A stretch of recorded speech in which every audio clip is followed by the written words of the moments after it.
estamos conversando, ya se escucha la previa, son Sí. dos amigos de la casa. Pusimos los nombres, nada más, porque si tenemos que poner todos los títulos que tienen, no alcanza. Directamente el cuadrito ese que sale abajo no va a alcanzar. El señor José Llor y el señor Roque Argüello, que la verdad que prácticamente han fundado el cooperativismo en Formosa, porque en breve, en unos días nada más, se va a recordar el Día Mundial del Cooperativismo, ¿no? Queremos saber cómo ven ellos que está todo hoy por hoy. Bueno, gracias por venir para empezar. Sí. Gracias como siempre, Liliana, gracias. ¿Cómo ven hoy por hoy el cooperativismo? Cuéntenme. Y acá el presidente va Sí. a explayarse sobre Uno se eso. pierde por ahí porque ahí están. Sí. Sí, Cuéntame un poquito. no, Sí. nuestra presencia obedece fundamentalmente por la Semana de la Cooperación Internacional, el Día del Cooperativismo Mundial, que celebramos el primer sábado de julio de cada año, esto ya hace desde el año 1995, la ONU, luego la OIT declararon, pero nosotros ya vamos por los 100 años de conmemoración del Día Internacional.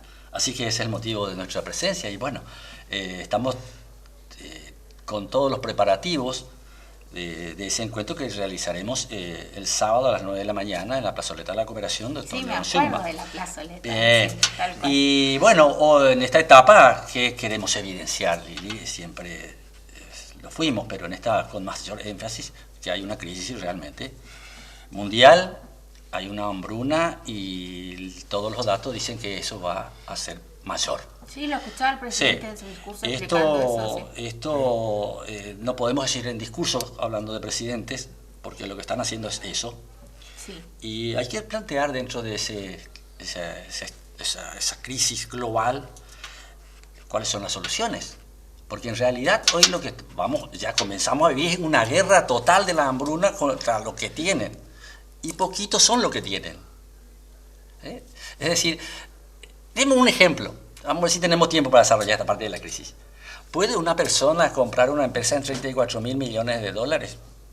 Esto nos demuestra que un grupo de corporaciones y de personas son más fuertes que los Estados-nación. Por lo tanto, estamos limitados como Estados, naciones. Y si hay intenciones de salir de esa dinámica, no se puede hacer un país solo. El poder es muy fuerte. Pero a su vez, estos líderes, gobiernos, o quienes gobiernan estos Estados-nación, tampoco confían en el pueblo. Entonces nosotros, dentro de ese planteo de esa guerra total de la hambruna y contra la opulencia, planteamos, digamos, un tipo de organización, un tipo de poder político, Sí. de un poder económico y social distinto, que es el cooperativismo, con sus Claro. empresas cooperativas. Entonces, las empresas cooperativas, económica, social y política, plantean una distribución de todo lo que producimos en forma proporcional a lo que trabajamos. Entonces, llamamos a los gobiernos, a los estados, naciones, Sí. que reflexionemos profundamente de lo que está pasando, a los efectos de no llegar con esto que planteamos de decir la guerra. Cuando decimos guerra hay enfrentamiento. Claro. Y esto se está planteando en Latinoamérica. Y tenemos cooperativas acá que funcionan, al menos siempre uno escucha, ¿no? Que no solamente en la capital, sino también en toda la provincia. ¿Creció en ese ámbito la actividad cooperativa? ¿Y si creció, de qué manera? Bueno, precisamente, si me permitís, Sí, para darle primero completarle el marco de lo que Argüello dijo. ¿Qué significa para los cooperativistas el Día Internacional del cooperativismo. del cooperativismo? ¿Qué significa? Significa hablarle al mundo, hablarle al pueblo, hablarle a la gente, hablar de nuestros fracasos, de nuestros tropiezos y de nuestros éxitos, y de un llamado de atención. Eso es el Día Internacional, porque nos reunimos en todo el mundo y exponemos ante el pueblo, ante la gente, exponemos todas las cosas que hacemos y las cosas que no podemos hacer. claro. Entre las cosas que no podemos hacer son los gobiernos y tienen tres actitudes conocidas. Hay una actitud generalmente de los gobiernos de ataque, otra actitud de indiferencia y hay otra actitud de comprensión.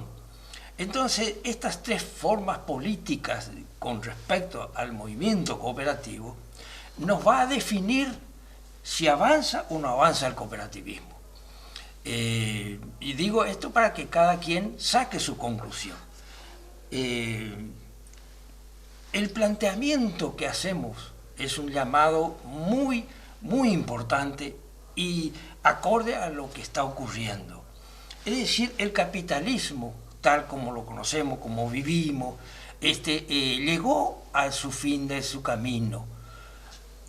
Por eso en las grandes conferencias, en Davos completamente, hablan del reseteo del capitalismo. Es decir, quieren reinventar y ya no se va a poder. Entonces, el modelo, si vos me preguntás, ¿qué modelo de capitalismo tiene la Argentina? Vemos claramente el modelo, es decir, miles de personas sin trabajo, millones, el 50% de pobreza. ¿Qué tiene que ver el cooperativismo allí? Mucho que ver, porque tiene, y esto te va a tocar, ¿no es cierto?, tiene que ver con la capacidad emprendedora. Vos sos una persona que aprendiste y te desempeñás como emprendedora, como empresaria, vos misma, sos empresaria de vos misma y sabés lo que cuesta. Sí, y eso, sin embargo, tiene que enseñarse en la escuela, en los colegios, en las universidades. Tiene que enseñarse que hay esa opción. Cómo ser empresario. Y digo, ¿esto se genera o no, digo, estos espacios de aprendizaje? Lamentablemente no. Por eso es importante la prensa, por eso que nuestro discurso siempre es un discurso docente, siempre estamos enseñando, siempre estamos llamando la atención. Entonces nosotros decimos, si ya no va a haber fábrica, no se van a instalar fábricas, no se va a resolver los problemas de empleo. ¿Y qué nos queda?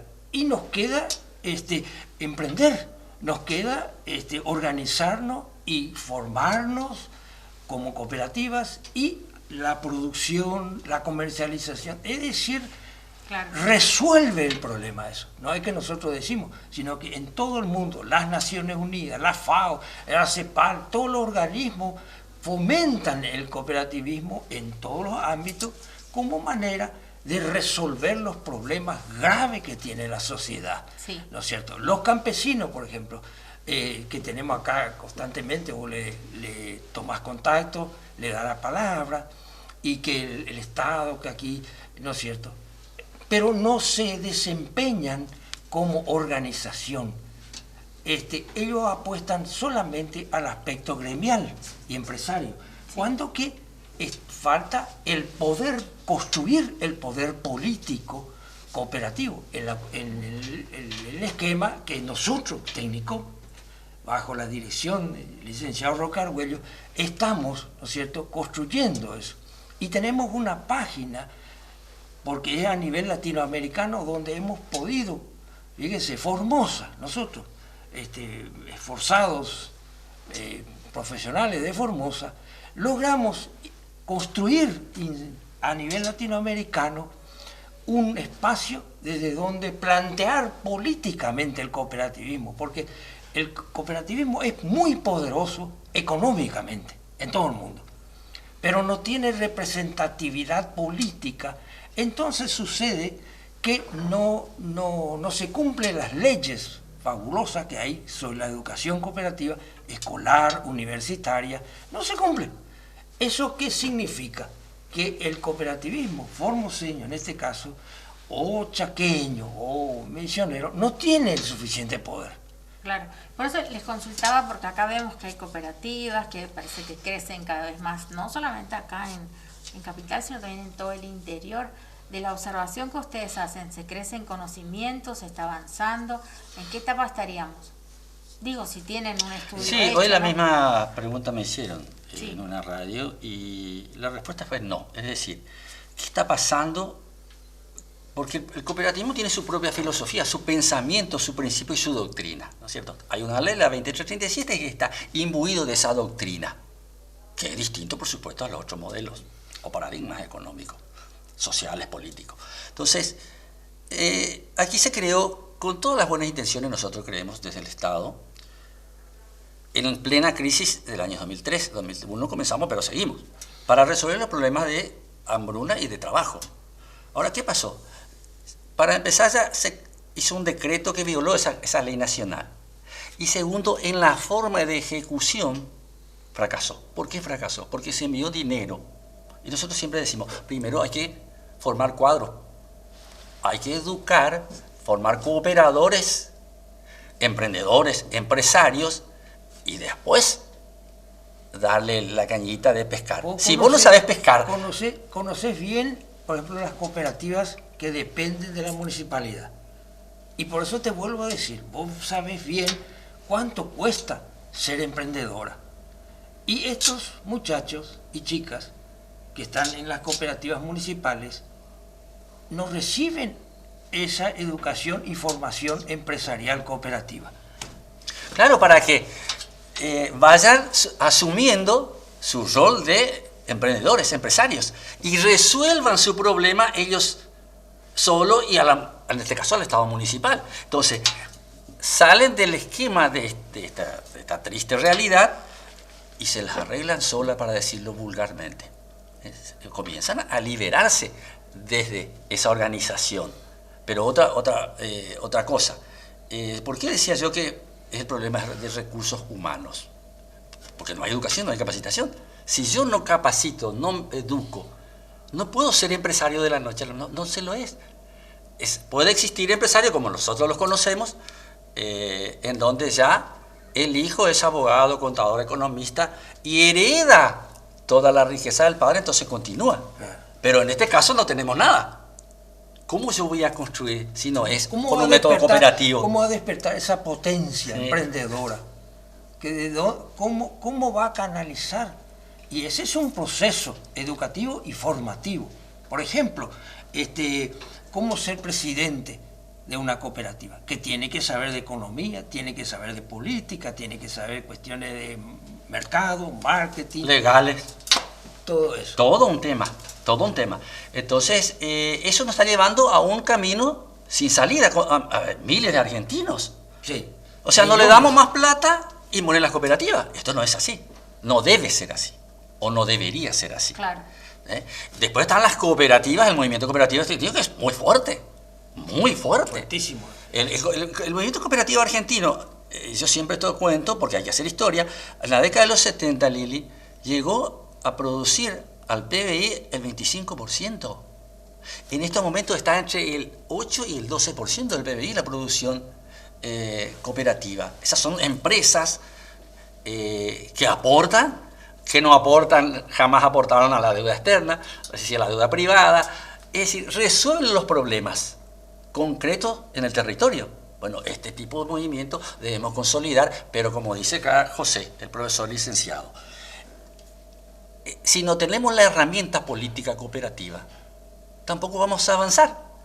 Cuando digo herramienta política cooperativa, ¿qué estoy hablando? Un ejemplo arregla todo, decían alguien. ¿El movimiento cooperativo tiene representación en algún lugar del Estado? No lo tiene. Tiene... Pero hay una dirección de cooperativa. Pero eso es el Estado. Es el Estado. Sí, por eso. Pero ellos no... El movimiento cooperativo no tiene hombres, mujeres no convocan. Claro. Eso tiene que ser un consejo. Un consejo. Por ejemplo, el Instituto Nacional de Asociativismo y Economía, el INAE, que es a nivel nacional, porque estos son delegación. Sí. Bueno, eso tiene un consejo. Hay 2 representantes mutuales y 2 representantes del cooperativismo. Acá tiene que replicar. Sin embargo, no nos convocan. Es decir, nosotros somos indiscutiblemente, por esfuerzo, sacrificio, aunque suene un poco petulante, ¿no es cierto?, pero somos los referentes del cooperativismo, del movimiento, somos los políticos. Esa es la característica de técnico. Nosotros somos políticos cooperativos, es decir, representamos y a la vez hacemos defensa del movimiento cooperativo, o sea, político gremial. Eso es técnico, ¿no es cierto? Por lo tanto, nosotros muchas veces mantuvimos diálogo con el gobierno. Es decir, nosotros somos los políticos que abrimos el diálogo con el gobierno para sentarnos a hablar de las mejores políticas públicas hacia el sector. Pero eso tiene que haber una voluntad política del Estado en convocarnos, en decirnos, bueno, ¿qué les parece esta política? ¿Qué les parece acá? ¿Cómo hacemos? Vamos para allá. Es decir, el mundo, en este momento, en todo el mundo, se está luchando porque el poder político sea plural. Este tema de que el poder ejecutivo, legislativo nomás y el pueblo no participe, eso se está derrumbando. Entonces, todo el mundo está luchando por que el poder sea plural, es decir, que los comerciantes tengan su voz, que los campesinos tengan su voz, un poder plural, dejar ya sin efecto, porque hace más de 300 años que tenemos este tema del poder republicano. Esto ya no va más. Es decir, Perón mismo lo dijo, el problema es tan grande que o lo resolvemos entre todos o no lo resuelve nadie. Entonces, para resolverlo hay que escuchar qué se propone. Entonces, nosotros como técnicos, como referente genuino del movimiento cooperativo formoseño, hablamos, porque las demás cooperativas no hablan, no plantean, y nosotros sí planteamos desde el principio. Por eso surgió técnico, para que el cooperativismo formoseño tenga una voz y una presencia política y gremial que se merece, el respeto y la consideración. En eso seguimos nosotros. Claro. Les agradezco mucho el tiempito que han Muchas gracias, Lili, como Esperamos siempre. que pasen un lindo sábado, creo que es el sábado, ¿no? El sábado, sábado. a las 9. Y bueno, después, como siempre, cuando tengan novedades, esta es su casa, ¿no? Además está decir. Muchas gracias. por Muchas gracias, venir. Lili, como siempre. muchas Y gracias. saludo al otro integrante, son varios, ¿no? Pero aparte, digo, la Sí. señora que no pudo venir. A la que resuelve el problema de género. Exactamente. Eso, es más que eso, porque apuntala a la señora. Sí, efectivamente. Hacemos Muchas gracias. una breve pausa, un ratito y ya volvemos en un ratito, no se vayan.